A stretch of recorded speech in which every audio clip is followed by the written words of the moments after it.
Welcome to this scary edition of Cache Rendezvous. I'm Caitlin Renless-Baker. And I'm Bobby Russell. Today is Halloween and we have some spooky and fun stories coming up. But first, information on the latest USU Code Blue Alert. USU police are asking you to watch out for this man, Lonnie Nyman. Nyman was charged with sexual exploitations and dealing harmful materials to a minor yesterday, but was released on bail. Police say he may possess a threat to USU community members, and if you see him on campus, you should call 911. USU spokesperson Tim Vitale says he is unable to confirm if Nyman has been on campus today. You wouldn't expect people to shout at a theater, but the crowd at one movie encourages it. Fans showed up in costume for the Rocky Horror Picture Show. The audience didn't just watch the movie, they danced and sang along to the songs, and even shouted out responses to the actors. You'll find this environment at any viewing of the Rocky Horror Picture Show. There's a reason it's got a cult following. It's pretty captivating. Have more on the cult culture behind Rocky Horror Picture Show next week. Have you ever seen a pumpkin fly? Well, if you build a trebuchet, you can, or you can just watch after someone else has done all the hard work. 3, 2, 1! That's the sound of a pumpkin being launched from a trebuchet using medieval catapults. Teams competed to see who could launch pumpkins the farthest and who could hit targets set out on the field. People from around the valley came out to watch the pumpkin toss and even get a little candy. They weren't the only ones who were having fun though. Man, today's been awesome. The whole thing went up clean. We've been shooting. I think this is the funnest part, is operating the machine. Not all the teams were so lucky though. This trebuchet broke apart mid-launch, but the teams still had smiles on their faces.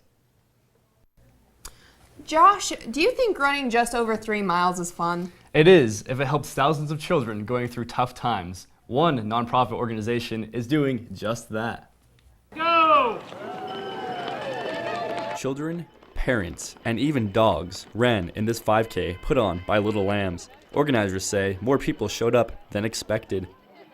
So today we put on our first ever 5K Halloween fun run, and we had an incredible group of runners, just shy of 100 total runners.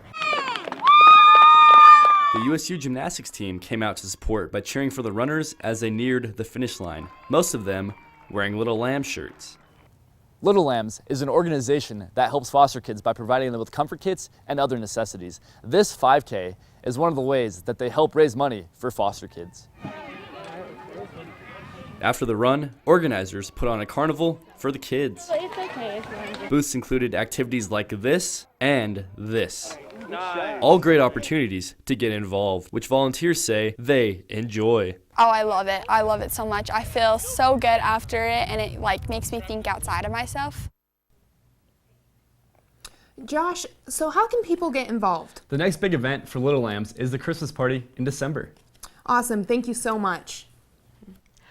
How spooked would you be if you saw a giant group of zombies walking around downtown Logan? Arity Ingalls shows us what it's like to be the only living among the dead at the 8th annual Zombie Walk. It's the annual Zombie Walk. People of all ages dress as zombies and zombie hunters for the 8th annual Zombie Walk in downtown Logan. Zombies and zombie hunters meet here at the intersection of Church Street and Federal Avenue to begin their walk. Some people have made it a tradition to do the Zombie Walk every year. I've been here since the first one. While for others, it's a new experience.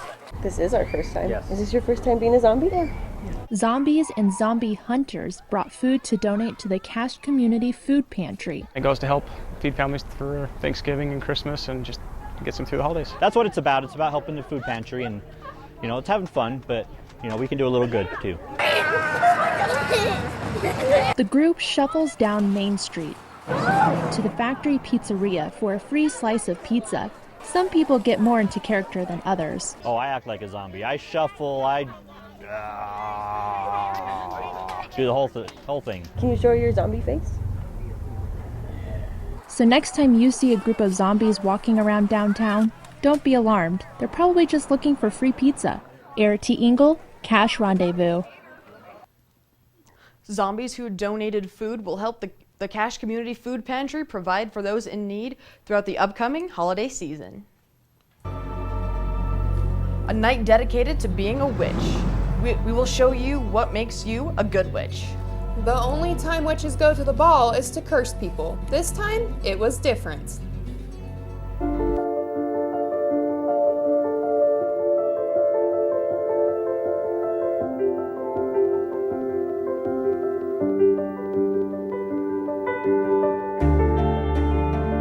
Body language.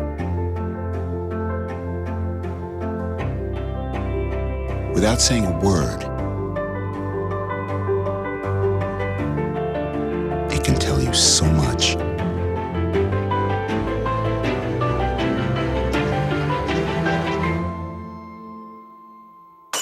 Like someone is having a stroke. Know the sudden signs. Learn fast. F, face drooping. A, arm weakness. S, speech difficulty. T, time. Time to call 911 immediately. The sooner they get to the hospital, the sooner they'll get treatment, and that can make a remarkable difference in their recovery.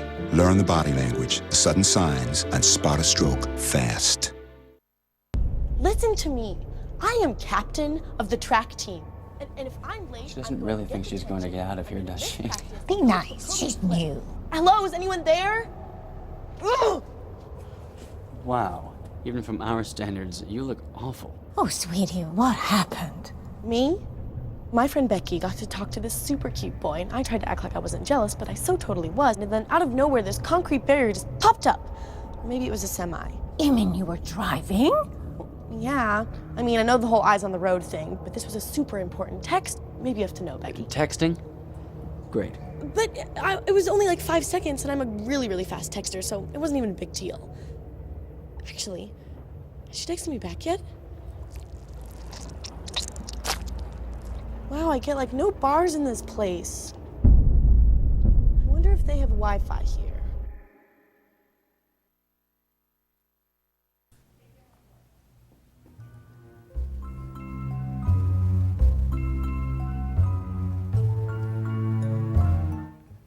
Welcome back. We're happy we didn't scare you away.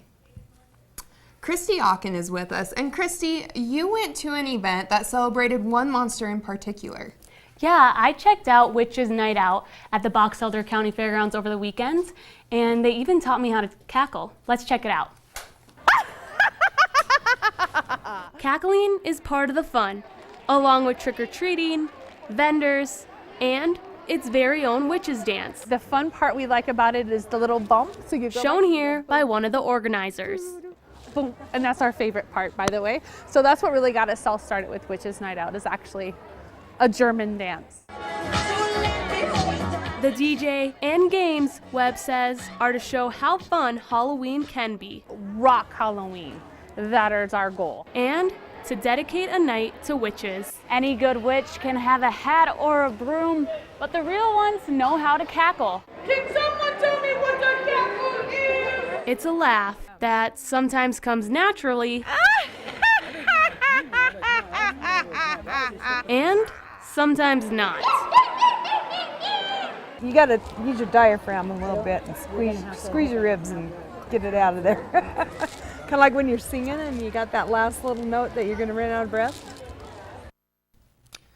Looks like there was still something for every monster at the party. Yeah, there was trick-or-treating for the kids, and there's over 30 vendors, so if you like makeup, if you like clothes, there was kind of that stuff going on for the ladies, and if you missed it this year, you can always come back again next year. Thanks, Christy. Mm-hmm. Halloween isn't the first holiday you might think of to give to someone in need. Yeah, so this year I was actually able to see how one woman is using Halloween to help children around the world. leaving their warlocks at home, these witches are celebrating the 10th annual Witches Charity Ball. That's kind of indicative of what we do at the witch party. We glitz, we glamour, and we go out and enjoy the night out. It is the witches' ball, you know. Laughing, dancing, and playing games is all a part of the evening's festivities. But the women say it's not only about a night out, it's to support the Operation Christmas Child Foundation. These children have nothing. They get these little shoe boxes one time in their whole lifetime. Inside each of these boxes are hygiene items like a toothbrush and toothpaste, something to color with, and something to play with, like this princess crown. This is making a difference by bringing this joy. This video from Samaritan's Purse shows children getting their boxes. Martinez says she's been sending these for the last 5 years. We have sent, not including this year, 1,200 boxes over.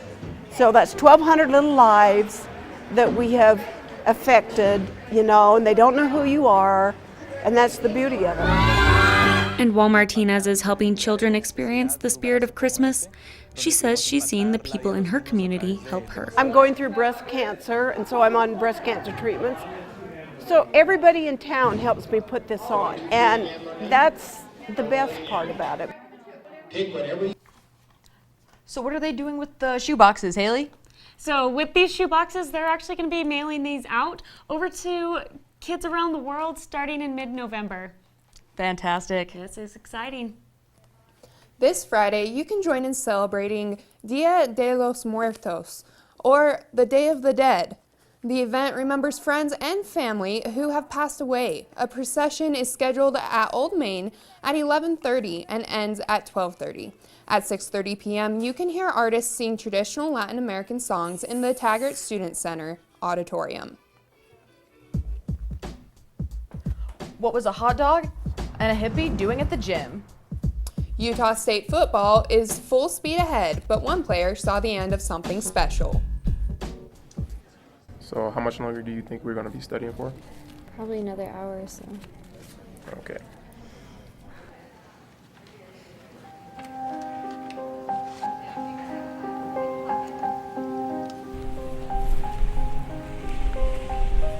Yo, what's up, Mark? What's up? How you doing? How are you? Good. What's good? You doing? Picking some stuff up? Yeah, just get some stuff to make dinner for Rachel. Oh man, that's why you're an awesome boyfriend. Thank you. See you later. All right, see you.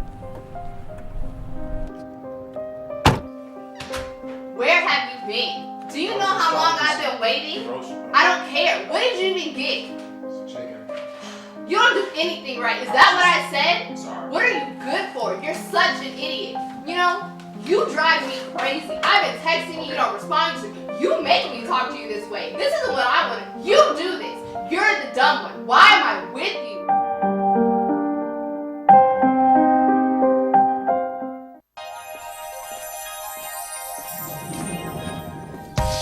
Say with me, imagine what you'd see if every child had a book to read. 'Cause every kid across the nation deserves a book to read, and we can make it happen right now. No, I don't know what you've been told, but kids with books learn so much more. So the mission is for us to get a book to each and every child. So let's join hands, book people unite, Unearth hidden passion. Come on, we'll have a good time. Living seeds of inspiration to motivate some magic. To change the writing on the wall. Writing on the wall. One book can make a difference. One book can inspire a child. One book can be the first thing that helps to change a life. People unite. Read to a child today.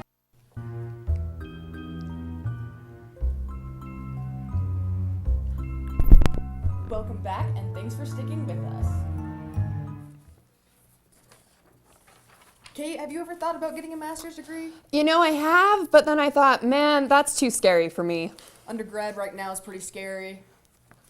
The process is different depending on what your field of study, but Ed Collins got an inside look at how one USU student prepared for it. This Charlie Parker song likely came before your grandparents' time, but this young guitarist says jazz music is his life, and this audition tape is the key to the next step of his career. Probably like about the time I was 14, I knew I wanted to be a professional musician. That made the decision to go to grad school really easy because it's like, I know I'm going to do this. A decision that the university's guitar professor often encourages, but says that it's still totally depends on the student. I mean, some students and what they want to do. You know, if a student wants to teach at a university, then they're going to have to go to graduate school. I mean, it's that simple. Bergman says his choices for grad school will help him prepare to become an educator. He praised his experience at Utah State for showing him how valuable a university environment is for a musician's development. I feel like there's a little bit less of an atmosphere of I know everything and you know nothing. Like there's a little bit more of a dialogue between students and professors. Dialogue that Chris Jansen says will continue during grad school. You get to focus. You know, this is where you can really focus on what you want to get better at. And Bergman's focus is writing and teaching music that people like to hear. I try not to get too cerebral and lost in the, oh, well, look at all of these cool things I can do. I practiced 8 hours a day. You deserve to know how good I am. Like, I try to really avoid that mindset. A mindset that Bergman hopes the graduate professors will appreciate. Ed Collins, Cache Rendezvous. You can catch USU jazz performers live at the Danes Concert Hall on November 30th. Halloween is the holiday when you tell scary stories or hear of spooky urban legends. Nicole Heaps shows you one legend that is very close to USU. This car is driving through Logan Canyon, where many legends are rooted, like the Haunted Nunnery and the red eyes of Witch Hecate's guard dogs that are rumored to be seen in the canyon, according to USU folklorists. Although many Logan legends are based in the canyon, there is one legend close to campus. It's right here at the Logan Cemetery. These leaves are rustling in the wind throughout the cemetery, where this weeping woman kneels. During her life, she lost many of her children to scarlet fever and is represented by a monument showing her weeping and heartache over the loss. If you visit her at midnight, you may be able to see her cry real tears, according to the director of USU's folklore program. You can go there, hold hands with your friends, and circle around her. And if you say it either 3 times or 7 times or 49 times or 100 times, and you say, "Weep, woman, weep, and you circle around her, it is said that she will cry tears if you look at the statue, or sometimes she'll cry tears of blood. It looks like there's a... Some people who come here during the day say they see spots on the woman's face where tears have been, according to the cemetery sexton. And they say, oh, that's her crying and that sort of stuff. So I'm sure it's probably just from the water sitting on there. They're all like at least 50. This man looks at more graves of the weeping woman's relatives. The woman teaches us how sad it is for children to die, and legends created by our community, like the weeping woman, can reveal what we believe, according to a USU folklore archives curator. There's definitely cultural truths embedded there. And I don't mean truth like with a capital T, like, you know, look it up in the dictionary and that's going to say that's exactly what that is, but cultural truth with a small t, where that's what people believe, and that then therefore they act on that belief. Weeping lady, weeping lady, weeping. Nicole Heaps, Cache Rendezvous. You can find more information on the legends of Logan at the USU Merrill Kazir Library. If you go off the trails when you go hiking, you could be affecting the fruit you like this spring. I talked to researchers who say the link between those two come from bees. These bees are fattening up for winter in the Bee Biology and Systematics Laboratory. Others are doing it outdoors. Big, fat, hefty bumblebees going out on the flowers, pollinating flowers, getting some nectar, and they're preparing for the upcoming hibernation, kind of like what polar bears do. Lindsay says temperature and light are survival factors for bees, and when those things change, bees relocate. They'll hibernate in the ground, and when spring pops up, when it starts to warm up, they'll emerge out of their nest. But not if you disturb them. If you see a bee digging into the ground, don't try to dig it up, just let it do its thing. It's getting ready for winter. When you go out, researchers say to do what I'm doing right now. Stay on the trail to protect bees in the ground. If you notice a lot of bees going in and out, or insects going in and out, just leave them alone, and because they're highly valuable to our ecosystem. I tend to stay on the trail wherever I go just because I know that these trails are made for a reason, and it does tend to destroy landscapes. Be respectful to Mother Earth. It sounds kind of hippie, but it's true. We should be better stewards of the earth, and because this is our only home that we have, no matter the class or the social infrastructure that we live in, we all share one home, and we should be more aware of what's going on in nature. Lindsay says when you eat Thanksgiving dinner, 1 in 3 bites of food was pollinated by a bee. What if I told you something the size of a grain of rice could help you find your lost pet? Ayana Lycan shows you how that's possible. These dogs, big and small, now have a chip inside them.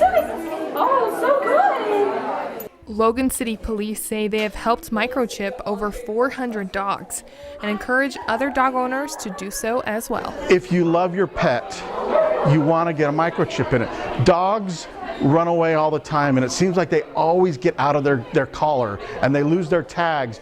It is inside this needle. Vets grab the middle of the dog's back, and within seconds, the dog is chipped. If your dog gets lost and ends up at a shelter, Cache Humane can scan the dog. And what shows up here is their unique ID number. So if your furry friend gets lost, they can return them right home to you. We put them into our impound, they go to the Cache Humane or other shelters, and we have to hope that an owner comes and claims them. And so this just puts something right in the middle of that we can avoid all of those problems. Owners say although their dogs may not like getting chipped, they say it's worth it. I don't want to lose her. I want to be able to find her. This gives me a peace of mind that I'm able to do that if she were to get lost. Ayana Lycans, Cache Rendezvous. You can microchip your dog anytime at the Cache Humane Society. A hot dog, a monkey, and a hippie. Which do you think is better at rock climbing? Zachary Ado takes you to a Halloween competition where all of them reach new heights. It takes 3 days of clearing a wall, washing chalky holds, and picking clean ones for these costume-wearing climbers to compete. I am a hot dog. I'm just trying to climb out here without any of my clothing getting in the way and restricting me from sending. You got it, man. Using only hands and feet, this flying monkey made its way up the new routes. If you enjoy climbing, you try and set the challenges for yourself. But if I'm setting for other people, I have to pay attention to who else is going to be doing it, what are their ability levels. So I think the hardest part is not being selfish. Climbing in a shirt and tie is hard enough. But competitors say that putting on a Halloween costume makes climbing more fun. Sure, yeah, I love dressing up. But yeah, I think those with a better costume definitely needs more points. I love Halloween, and so I decided let's do a Halloween competition, make people come in costumes. And so far it seems to be a hit. I love it. I hope everyone else does too. Zachary Idle, Cache Rendezvous. The climbing wall is now open for you to try the new routes yourself. Speaking of climbing, the USU football team is climbing into the top 25, and our mermaid friend is here to tell us more. Even the fish are talking about this, you guys. The Aggie ship has set sail on the sea of the Mountain West Conference and has found its first national ranking since 2012. The AP polls are in, and Utah State football is ranked 18th in the country. They're also on a 7-game winning streak. Now that might seem pretty special to you, but I talked with Sully Tamavena after Saturday's game, and this one against New Mexico was even more special for him. This game was their last chance. It's the last time I, get to do this with my twin. So, shed a little tear and whatnot. Sully Tamavena and his twin brother from the University of New Mexico had their last chance to play together on the college football stage Saturday night. The smack talk was unique as the teams readied at the scrimmage line. I told the O-line some dirt on him, and he told his O-line dirt on me, so it was funny. I got out there and they started saying some dirt, and I was like, oh, only my twin knows this, so it was funny. Looking back, Sully says he never thought he and his brother would have made it this far. After playing at the same junior college, both of them received offers from Mountain West schools. And Sully says all the credit for the success goes to his mom. Been the one from the beginning. She never ever gives up on football. She's been telling me 2 years straight off just not playing football. She just told us one day, it was like, please, begging us. And then me and my twin, we just talked about it. We was like, our mom's been doing so much for us, so we was like, let's just do this for her. And she was there Saturday night, sporting a custom-made shirt with both logos and numbers for each of her twin sons. Really thankful for my mom for being able to just see more than, what we was doing, knowing that we had a future ahead of us. So. Sully and the Aggies will continue their season on the island of Hawaii this Saturday at noon. You can find this story as well as other and an exclusive Halloween interview with some of the women's basketball team on our Facebook page. Now, something you might not know about this game against Hawaii, overall the Aggies are 9-6 over the Rainbow Warriors from Hawaii. Also, the Hawaii Rainbow Warriors are 3-2 in Mountain West Conference, and Utah State is 4-0. But something most interesting, I think, is in November of 2011 is when we played against them, and 4 games after that, we went to a bowl game for the first time since '97. Really? So it's going to be really exciting. This year we're already bowl eligible, so this game has been a big deal for us for a long time, and I'm excited about it. That sounds really exciting. So is there anything else going on in sports or coming up? Yeah, good question, because there's actually a game from the women's and men's basketball teams this Thursday and Friday. It's their first exhibition games of the season. Well, that's great to know. Thank you, Paige. And thank you for joining us on this edition of Cache Rendezvous. Catch all of the editions of Cache Rendezvous on our Facebook page.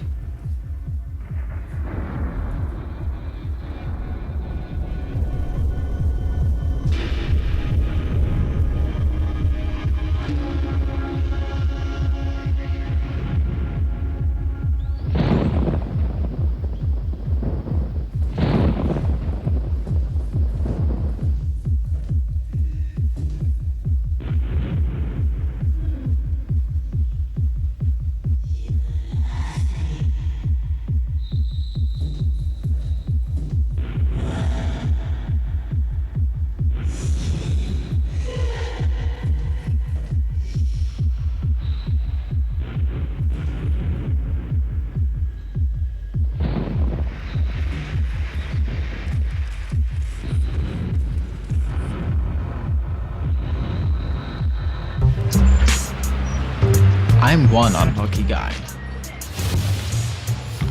The chance of being involved in a robbery is 1 in 757. The chances of being struck by lightning 1 in 750,000. Please fasten your seatbelts for unexpected turbulence. The chances of being a victim in an airline crash 1 in 29 million. Hey, could I get some peanuts? The chances of being involved in a car crash are far greater than lightning strikes and plane crashes. And if you are texting while driving, your risk of crash increases 23 times. Now, I may be an unlucky guy, but I don't have to be part of that statistic, and neither do you.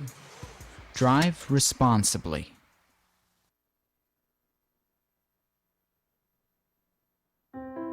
Quiet, please. Wait a sec. I'll take one. Oh yeah. All right. All good. Take care. Way to go. Nice. Bring it on. Gotcha. I'm here for you. Oh no. Please, please, please. I'm waiting. Interesting. Not buying it. Not fair. That's it. This conversation is over. Oh, brother. Body language can tell you all sorts of things.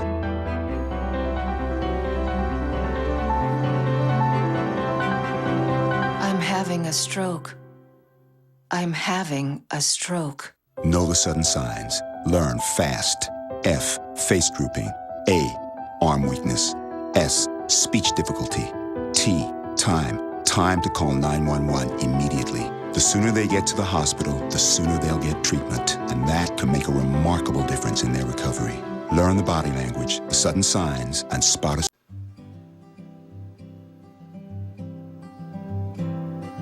Students in biological engineering at Utah State University have the unique chance through the Synthetic Biomanufacturing Institute to engineer uses for spider silk. Projects developed in the lab include medical coatings, strong adhesives, and elastic woven fibers. These Aggies from Utah State are influencing and changing the face of biological engineering. Join them and leave your mark as well.